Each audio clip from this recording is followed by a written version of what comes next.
week that goes past, it's just going to get faster and faster, especially senior-wise. It's just going to get consumed. All right, so a few things as we get started.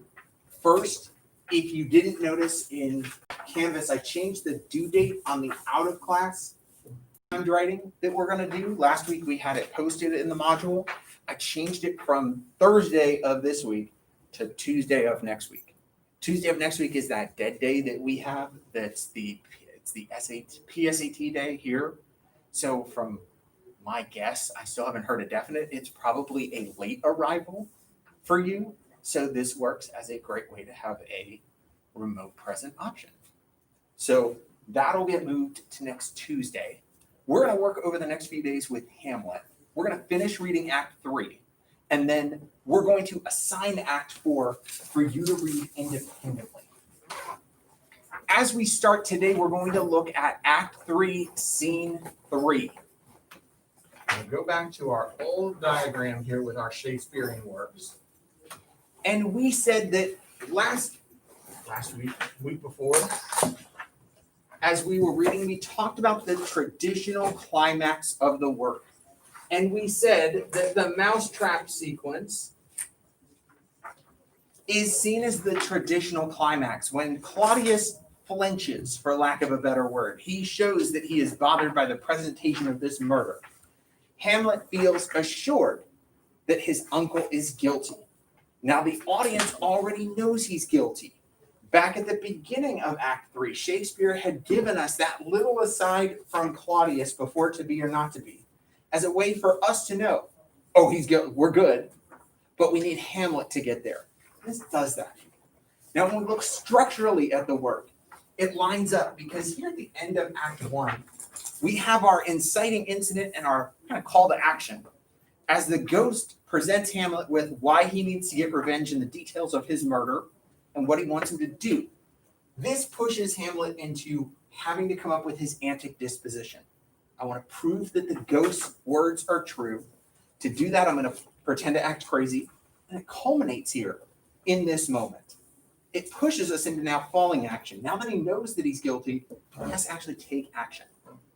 What we're going to do, though, today is challenge that traditional thinking. Now, by no means am I saying we are rewriting all of literary theory to say that for 500 years, everybody's been wrong and some high school teacher figured it out.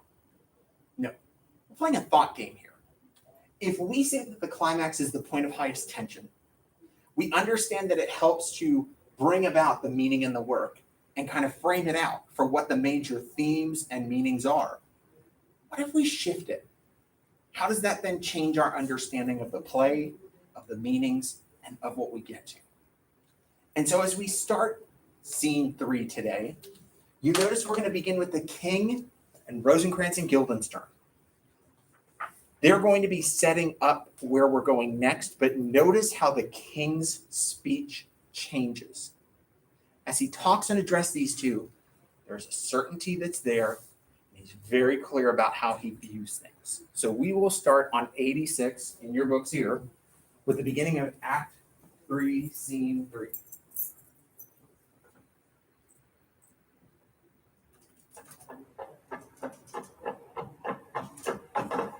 I like him not, nor stands it safe for us to let his madness range. Therefore prepare you. I, your commission, will forthwith dispatch, and he to England shall along with you. The terms of our estate may not endure hazards so dangerous as the hourly growth of his lunacies. We will ourselves provide. Most holy and religious fear it is to keep those many, many bodies safe that live and feed upon your majesty. Aye, the single and peculiar life is bound with all the strength and armor of the mind to keep itself from noise. But much more that spirit upon whose wheel depends and rests the lives of many. Their cease of majesty dies not alone, but like a gulf doth draw what's near it with it. It is a massy wheel fixed on the summit of the highest mount, to whose huge spokes 10,000 lesser things are mortised and adjoined, which, when it falls, each small annexment, petty consequence attends the boisterous ruin. Never alone did the king sigh, but with a general groan. Arm you, I pray you, to this speedy voyage. For we will fetters put upon this fear, which now goes too free-footed. We will hasten. All right, so let's start with Rosencrantz and Guildenstern's little conversation here, if you will. What do you notice about the king as we start the scene? Very angry. Does he have a right to be? Why? But he's been ousted as possibly killing. Yeah, remember, Claudius isn't stupid here. He knows exactly what has happened. He knows exactly what Hamlet was implying. And so he doesn't like it, and he gets it from there. He says, nor stands it safe with us. Notice the use of that phrase again, us. We said earlier in Act 3, Claudius likes to include those around him into opinions to make them feel special and unique, like they're petted just that little bit. So he's including Rosencrantz and Guildenstern here. He says, nor stands it safe with us to let his madness range. He's still leaning into this idea of something ain't right with Hamlet. He's crazy. It might not be love, but there's something that has driven him to make these things. I don't like it. And so he is now more firm about what?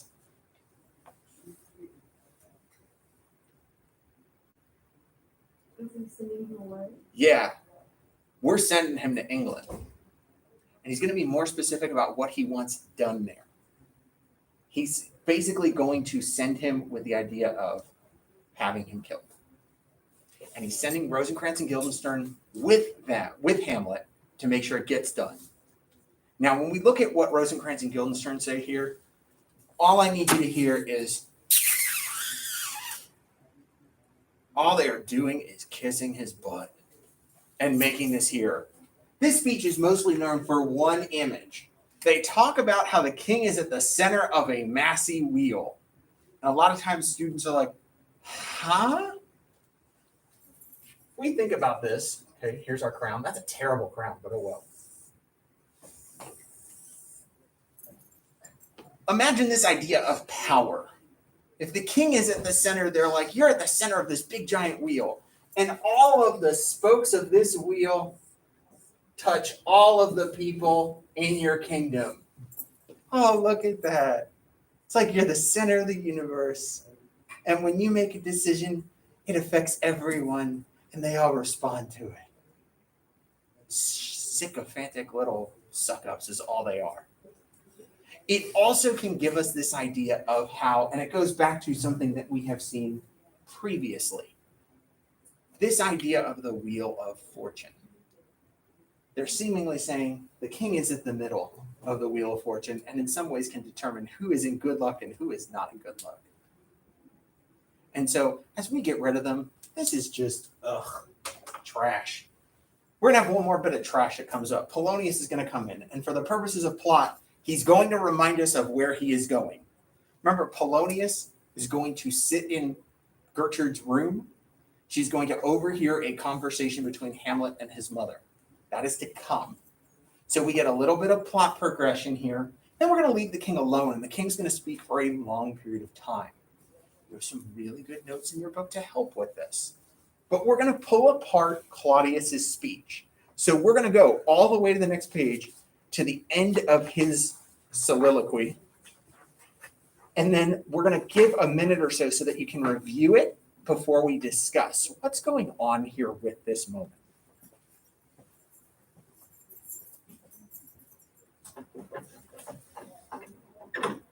My lord, he's going to his mother's closet. Behind the arras, I'll convey myself to hear the process.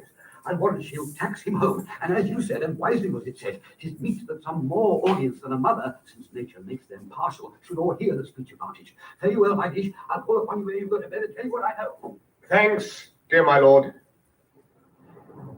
My offense is rank. It smells to heaven. It hath the primal eldest curse upon't, a brother's murder. Pray, can I not, though inclination be as sharp as will, my stronger guilt defeats my strong intent, and like a man to double business bound, I stand in pause where I shall first begin and both neglect. What if this cursed hand were thicker than itself with brother's blood? Is there not rain enough in the sweet heavens to wash it white as snow? Whereto serves mercy but to confront the visage of offence? And what's in prayer but this twofold force, to be forestalled ere we come to fall, or pardoned being down? Then I'll look up, my fault is past. But, oh, what form of prayer can serve my turn? Forgive me my foul murder. That cannot be, since I am still possessed of those effects for which I did the murder. My crown, mine own ambition, and my queen. May one be pardoned and retain the offence. In the corrupted currents of this world, offence's gilded hand may shove by justice, and oft is seen the wicked prize itself buys out the law. But 'tis not so above. There is no shuffling. There the action lies in his true nature, and we ourselves compelled even to the teeth and forehead of our faults to give in evidence. What then? What rests? Try what repentance can. What can it not? Yet what can it when one cannot repent? O wretched state! O bosom black as death! O limed soul that's struggling to be free and more engaged! Help, angels! Make essay! Bow, stubborn knees, and heart with strings of steel. Be soft as sinews of the newborn babe. All may be well.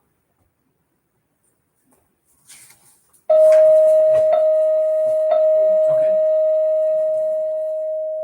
Take a moment, look back through this soliloquy, and notice this is kind of weird. You're getting a soliloquy from a minor character in the play, not the major character. Think about what we know about soliloquies and how to read them.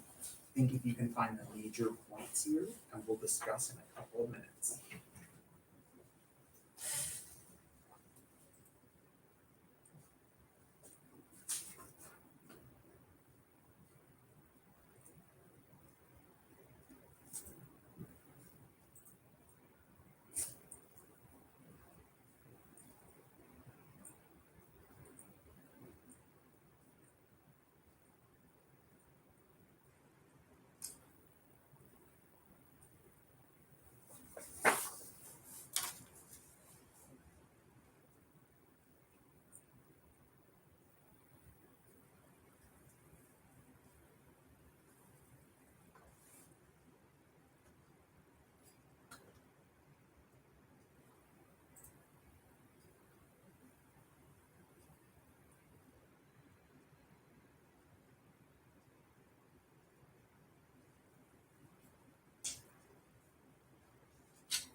Let's kind of bring it together.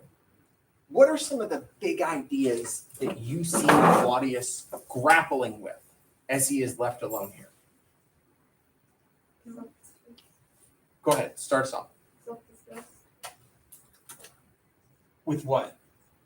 with his actions, with murdering his Brother. So can you tell me some lines that stick out to you with that idea of self-disgust? Oh, wretched state, oh, boss and black of death. Wait, yeah, what can it when one cannot repent? Also, when I was looking at acting notes, it helped with it. Uh-huh. It says acting note 67, Claudius, 67, something. Yeah, so that whole idea of, oh, wretched state, oh, bosom black as death. We're going to follow that up to that. Self-disgust is present. We talked about at the very beginning of Act 3. Claudius having this guilt, he talks about how there's a guilty conscience to this. It all rests on him having a conscience, feeling bad about the murder that he has done. And here we see that it's legit. He does have that feeling. But his wretched state goes a bit further beyond just, oh my God, I killed my brother. Did you have something you wanted to add? I said guilt, so. Guilt, absolutely. And guilt is big here. We're giving the character who is essentially the villain, the antagonist here in the piece, a chance to talk through his own feelings. What else is he struggling with? Yeah. Oh, I totally stopped. This idea of forgiveness is huge here because of how we're framing his soliloquy. What is he trying to do?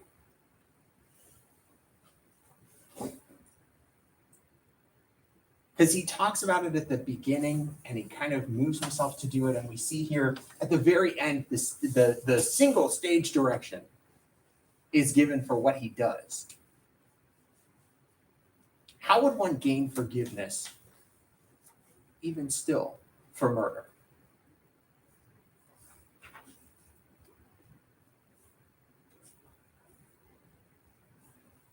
But especially in Shakespeare's time, it all comes back to prayer. I mean, you can't dig up old Hamlet and be like, will you forgive me? And hope that, his skull is like, yes. That's not going to happen. Prayer. And we get this examination of what the problem is here. And so he starts to talk about it if you go to line 39. Pray can I not, though inclination be as sharp as will. My stronger guilt defeats my strong intent. And like a man to double business bound, I stand in pause where I shall first begin and both neglect. This goes to a fundamental Christian ideal of prayer. Prayer is something that one must go into and have a focus on. But Claudius sees himself in this moment split. I want to pray, but I can't focus on it. My mind is on everything else. And so that is the double business that he talks about. My inclination is sharp. I want to do it, but my stronger guilt defeats my strong intent. I feel like I can't. And as he goes in, he eventually starts to talk about what this is. Because he starts to ask himself questions. What if this cursed hand were thicker than itself with brother's blood? Is there not rain enough in the sweet heavens to wash it white as snow? He's talking literally here in the moment. If I had just done it, is there any way I could wash the blood from my hand, let alone wash this off of my guilt? He says, whereto serves mercy, but to confront the visage of offense. What's in prayer but this twofold force, to be forestalled ere we come to fall, or pardon being down. He's asking in these things with prayer. Should I have prayed earlier for the intent to stop, to not kill him? Now that I have, can I really be forgiven it? And he mentions at the very beginning of the soliloquy, what does he frame this in terms of? What is that primal eldest curse? He's referencing Cain and Abel and Book of Genesis. Yeah, are we familiar with Cain and Abel? Okay, so the quick and dirty for those of us that aren't. Adam and Eve, first two beings, Garden of Eden. Eve gets hungry and eats the apple and gets everyone kicked out of paradise. It's just like a woman. Can't wait. Always hungry. Feed me now. Man, geez. Adam and Eve have 2 children, Cain and Abel. Now, of course, in your brain, you're probably going, there are only 2 people and they have boys? Like, how'd this work? Don't focus on logic. Leave that off to the side. They both decide to give offerings to God. God favors the gifts given by Abel than those given by Cain. Cain gets angry. He commits the first murder. God punishes Cain by forcing him to have a mark put on his forehead and to walk the earth for all time with those knowing that he is that incredible sinner. And so Claudius is talking here about that eldest curse, that oldest bit, brother versus brother, and the murder that's there, and carrying that idea. Shakespeare then shifts it as we get further in. If you flip and look at page 88, as he's examining this idea of the role of prayer and the role of forgiveness, he then asks these questions about, well, what kind of, how do you pray to be forgiven of this? Do you just go, forgive me my foul murder? Well, yeah, that's all you have to do according to Christian ideal, but that's not where he's bothered. He's bothered by the next question he comes to. What is that next question? Can he still keep his freedom if he repents? Yeah. May one be pardoned and retain the offense. Think about this. He killed his brother to become king. And in becoming king, he also now has a wife. If I'm truly supposed to apologize for this and look for forgiveness, I should be giving up those things that I got. It's kind of like if you rob a bank and you're like, oh my gosh, I'm so sorry that I robbed the bank. You shouldn't keep the money that you robbed. You should be giving that back. It's part of the whole thing. But this is why Claudius is split. And he has those 2 founded things. I want the forgiveness, but I don't want to give up all this stuff. It's too cool. And so he talks through this as he keeps going. And this is where we get to his wretched state. His wretched state is being found in this conundrum. So yeah, I murdered my brother. Shame on me. But it's like, oh, wretched me that I can't figure out what to do, that I can't get to this. And so by the end, we have him say, help angels, make us say, bow stubborn knees, and heart with strings of steel, be soft as sinews as the newborn babe. In other words, all right, I'm going to focus here. I'm going to pray. So he kneels. Now, if you look at your notes, your acting notes in red here, you notice that the first couple of lines are very specific about how we should view this staging. Ideally, we would put Claudius somewhere that he could be alone. And sometimes they choose to give him like a little chapel here that he finds himself in so that he can truly pray and have a kneeler. But what we do is we drop a single spotlight on him on stage. Let's see how well we can do this. Oh, it's not terrible. So that we see him get down on his knees and pray. And as he is quiet and as we have this moment, out of the dark comes Hamlet. Remember, he has been looking, if we follow our traditional climax, he has been looking for certainty that he is guilty before he acts. Now he has it. And in this moment, he is presented here with a totally open opportunity. I can kill him right now. There is no one around. He is totally distracted. Watch what Hamlet does in the process of his little speech here. It's not a soliloquy because obviously he's on stage with Claudius, but it's still that externalization of an interior thought. Now might I do it? Now he is a praying. And now I'll do it. And so he goes to heaven. And so am I revenged. That would be scanned. The villain kills my father. And for that I his sole son to this same villain send to heaven. Oh, this is hire and salary, not revenge. He took my father grossly full of bread, with all his crimes broad blown, as flush as May. And how his audit stands, who knows save heaven, but in our circumstance and course of thought 'tis heavy with him. And am I then revenged to take him in the purging of his soul when he is fit and seasoned for his passage? No. Up, sword, and know thou a more horrid hint. When he is drunk, asleep, or in his rage, or in the incestuous pleasure of his bed, at gaming, swearing, or about some act that hath no relish of salvation in it, then trip him that his heels may kick at heaven, and that his soul may be as damned and black as hell whereto it goes. My mother says, this physic but prolongs thy sickly days. Okay, there's some logical problems with the audio here because you start to go, man, that sword draw was really loud. Like, how's Claudius not going to hear that if Hamlet's that close? Let those things go. Just the same way we did with Adam and Eve. It's okay. Like, let's look instead at what Hamlet says. If you had to summate it, what's Hamlet processing and coming to a conclusion with here?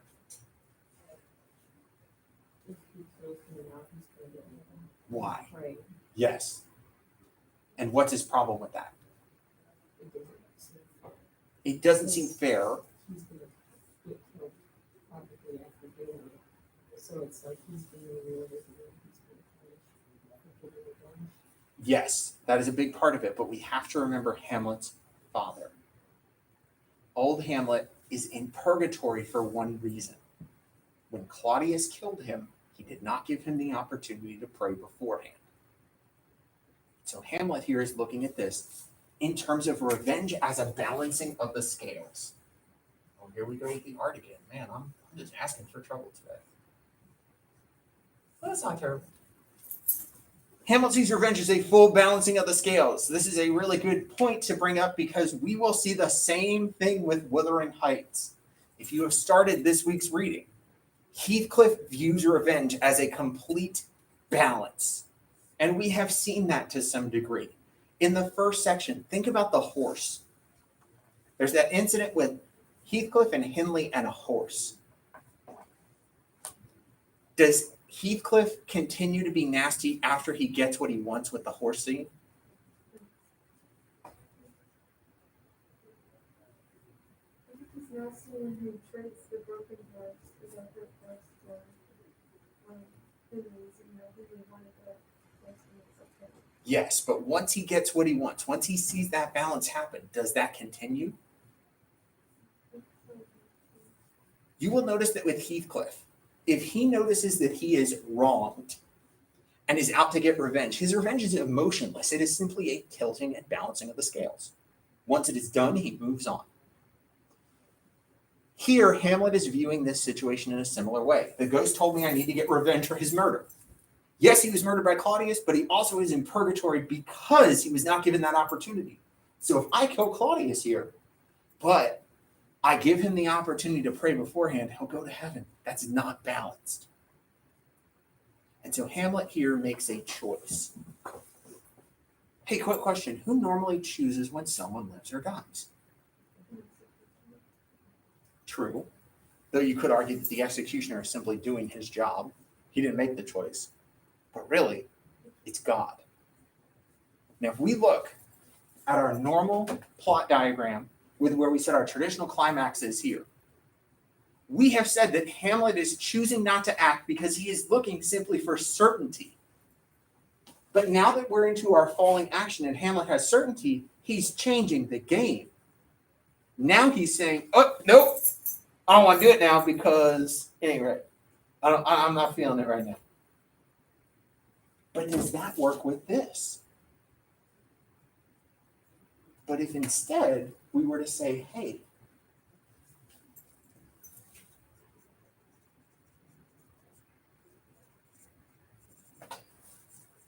oh wait, that's a horse name. That's right.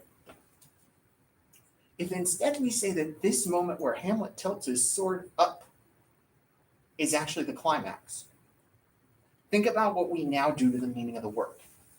We still keep this moment at the end of Act 1 the same, but we now further emphasize the details of the murder and the revenge as that call to action. So what Hamlet is looking for here is not just the opportunity and the certainty, but it's in that idea of balancing. So as we get here and Hamlet is presented with a clear idea and he decides, nope, not going to take it. Now, as we fall, the falling action comes about because of Hamlet's choice to not take action. It is no longer a matter of just we know he's guilty. This now becomes Hamlet's fault. And we will see that as we go into this falling action, a lot of what is going to happen on this back end happens because Hamlet chooses not to take his opportunity here.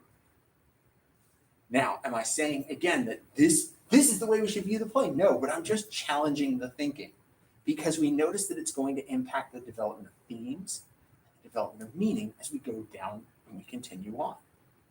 Especially when we put into light these last two words of the scene. So Hamlet leaves, he exits, and then the king rises and says, "My words fly up, my thoughts remain below. Words without thoughts never to heaven go." What is the king saying? He's not actually thinking or truly praying. He's not actually praying. He's still distracted. So had Hamlet chosen to take action here, would he have balanced the scales? The pure irony of this moment, that Hamlet outthinks himself, once again, should not be lost on you. Because he has that chance, he has that clear opportunity, but he makes the choice. No. And he takes damnation out of God's hands and into his own. Even though he decides at the very end, if you notice, he says, "My mother, we ain't gonna touch her." He reminds himself of that. He does take this here to say, I'm gonna look for a better opportunity. So he says, I'm gonna look for a time that I can definitely catch him in the middle of doing something wrong, and then kill him. That way I make sure, boom, we've got it. So as we end scene here, we're gonna move to scene 4, and we're gonna get started with that today. I'm not gonna do much, but we're just gonna get started. You notice on 89, this scene takes place in the queen's closet. Now, again, don't get distracted thinking, oh my, they're in a closet. That's weird. It's a small room. I'm also going to caution you to avoid reading this in a way that some critics do in an Oedipal fashion. They will set this in her bedroom. And especially if you watch like the Mel Gibson one, they literally, mother and son, roll around on the bed together and get like right in each other's face like they're about to kiss. It is really super creepy. Don't go there. Instead, they're in a small room. We're going to notice that as we open, Polonius is going to stow himself very quickly. But as you hear these lines, remind yourself of one thing. We have not had Hamlet and his mother speak to each other in private at all. Ever. We could go as far as to say this is the first time that they will speak in private together since the funeral of his father. So Hamlet is going to be full of emotion here.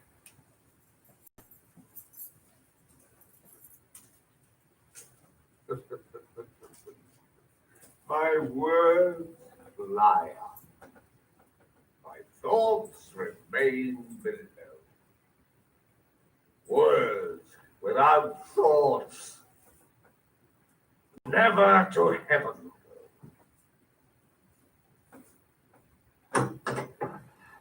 He will come straight.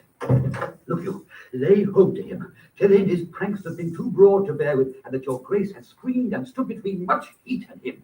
I'll silence me even here. Pray you be round with him. I warrant you, fear me not.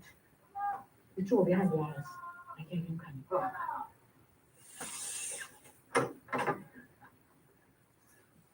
Ah, mother. What's the matter? Hamlet, thou hast thy father much offended. Mother, you have my father much offended. Come, you answer with an idle tongue. Go, you question with a wicked tongue. Why, how now, Hamlet? What's the matter Have you now? forgot me? No, by the rood, not so. You are the queen, your husband's brother's wife.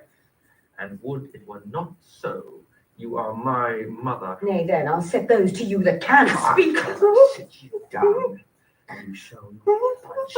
You go not till I set you up a glass where you may see the inmost part of you. What wilt thou do? Huh? Thou wilt not murder me. Oh, help! Help! Hannah, a rat, dead for a ducat, dead! Okay. Now, this is one of those where everybody's like, wait, what just happened? What? Notice that Hamlet comes in playful. He comes in already knowing he's going to mess with her. Look at that mother at the top. 3 instances of it. He's almost like calling her mother as he comes in. It's nothing but word games and puns out of his mouth. He just, remember, all this bitterness that he's carried, all this venom about how their relationship, he's got the chance to spew it, and he does. And as we go on, he then introduces that idea of, I'm going to set up a glass to show you the inward parts of you. You notice that your notes tell you that a glass is a mirror. He's saying, I'm going to act as a mirror to show you how you've been acting lately. But his mother misunderstands this and takes it as, I'm going to show you the inmost parts of you by cutting you open and literally exposing your guts. And so she starts to scream. What? What? Will you murder me? That's why Hamlet keeps going, huh? Huh? He's like, where are you getting this? But of course, remember that Polonius has more or less hid himself behind a curtain. So all Hamlet hears is this muffled, help, help, help. Who does he assume would be hiding in his mother's room? Claudius. And so here he's going, all right, I didn't do it before, but clearly there's only one reason you'd be in my mother's room late at night. Let's do it. Whoosh, stabs right through the curtain. And of course, as he now sees this, we hear the I am slain, and he's going to pull aside the thing. And where he was super excited, he is just going to be disappointed at what he has ended up doing. Look for the humor. Remember, Polonius gives us those opportunities to laugh. Even in his death here, Hamlet gives one of the best epitaphs ever for how dismissive it is. Oh, me, what hast thou done? Nay, I know not. Is it the king?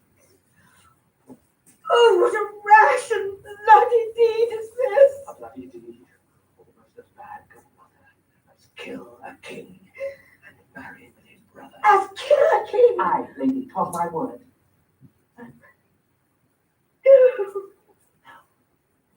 Thou wretched, Rash, intruding. Farewell. I took thee for thy better. Take thy fortune. Thou findest to be too busy as some danger. Okay, so you notice here that, the queen is a little shocked. Like, she knows that something's wrong with her son. But I think, like any of us, you wouldn't assume he would come in ready to murder and kill somebody. She's just like, what did you do? Like, oh my God. And when they pull aside the curtain, they see that it's just Polonius. Hamlet thinks, oh, did I get him? Only to then be like, oh no, I got him. And you see this epitaph, these final words that are given to Polonius are just great, where he's like, thou wretched, rash, intruding fool, farewell. I took thee for thy better. Take that fortune. I thought you were the king.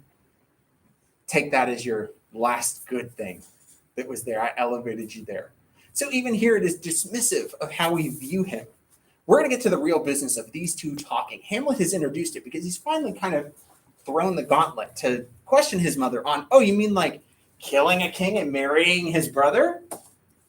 We notice that she's got that like, what? We're going to talk tomorrow about what this conversation exposes about Gertrude and her culpability, how Hamlet is going to process things. We're going to still see the comedy because this dead body, Polonius, isn't going anywhere. It's literally going to sit there for the rest of this scene, and then Hamlet's going to drag it right into the beginning of Act 4, quite literally. And so we will pick up and finish the act tomorrow. If you will put your books back on the table